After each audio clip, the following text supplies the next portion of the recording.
بسم اللہ الرحمن الرحیم۔ ایک دفعہ حضرت علی رضی اللہ تعالیٰ عنہ کی بارگاہ میں ایک شخص حاضر ہو کر کہنے لگا، یا علی، دنیا میں کچھ لوگ دیکھنے کو ایسے بھی ملے ہیں جو امیر خاندان میں پیدا ہوئے، جب ان کا وصال ہوا تو اس وقت بھی وہ امیر تھے، ان سے کبھی بھی رزق ختم ہی نہ ہوا، لیکن اس کے ساتھ ساتھ دنیا میں ایسے لوگ بھی پائے جاتے ہیں جو چند عرصے کے لیے امیر ہوتے تو ہیں لیکن وہ بعد میں پھر سے غریب ہو جاتے ہیں، رزق ان لوگوں سے چھین لیا جاتا ہے۔ اس شخص نے پوچھا، اے علی، وہ کون سے ایسے گناہ ہیں جو رزق میں کمی لاتے ہیں، رزق کو ختم کر دیتے ہیں؟ حضرت علی رضی اللہ تعالی عنہ نے فرمایا، اے انسان، 5 ایسے گناہ ہیں جس کو کرنے سے انسان کا رزق ختم ہو جاتا ہے، اس کے رزق میں آہستہ آہستہ کمی آنا شروع ہو جاتی ہے۔ اس شخص نے پوچھا، یا علی، وہ 5 گناہ کون سے ہیں؟ حضرت علی رضی اللہ تعالیٰ عنہ فرمانے لگے، ان 5 گناہوں میں سب سے پہلا گناہ سود کھانا ہے۔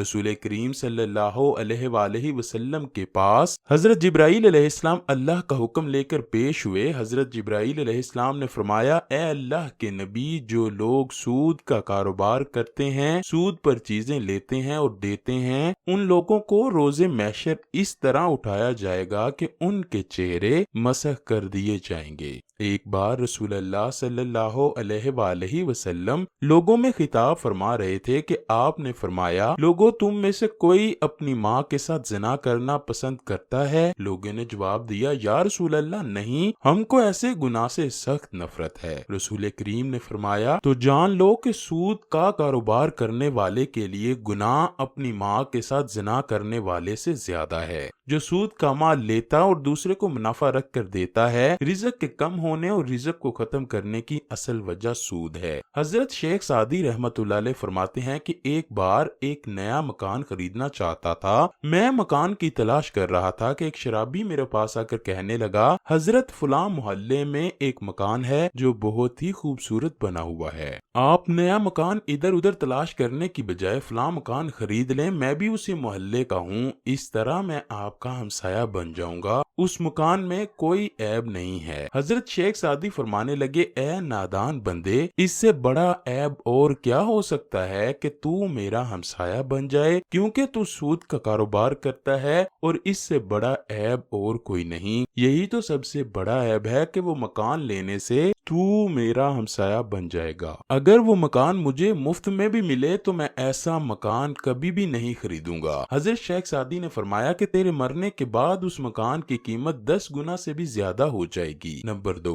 حضرت علی رضی اللہ تعالیٰ عنہ نے فرمایا کہ دوسرا سب سے بڑا گناہ یہ ہے کہ تم کسی نیک اور پرہیزگار عورت پر الزام لگاؤ، تہمت لگاؤ۔ اللہ پاک قرآن مجید میں فرماتا ہے کہ جو لوگ نیک عورتوں پر تہمت لگاتے ہیں، وہ عورت ہر وقت میری رحمت کی آغوش میں رہتی ہے، جن پر ہر گھڑی میری رحمت کی بارش برستی رہتی ہے، جو نماز ادا کرتی ہیں، باپردہ ہیں اور متقی ہیں۔ جو لوگ ایسی عورت پر تہمت لگاتے ہیں، مجھے قسم ہے اپنی ذات کی، میں اس وقت تک ان لوگوں کو معاف نہیں کروں گا جب تک وہ نیک عورتیں ان کو معاف نہیں کریں گی جن پر انہوں نے تہمت لگائی تھی۔ جس طرح ماں اپنی اولاد کے خلاف ایک لفظ بھی سننا پسند نہیں کرتی، اسی طرح اللہ پاک اپنے نیک بندوں کے خلاف بھی کوئی لفظ سننا پسند نہیں کرتا۔ حضرت عیسیٰ علیہ السلام کے پاس ایک بوڑھی عورت آئی، اس نے کہا کہ یا عیسیٰ، میرے شوہر 30 سال پہلے وصال کر گئے تھے، میں اس سے بہت محبت رکھتی ہوں، اب ہر روز میرا شوہر میرے خواب میں آتا ہے اور خواب میں آ کر مجھے کہتا ہے کہ میری قبر پر آ کر میری قبر کو کھود کر دیکھو،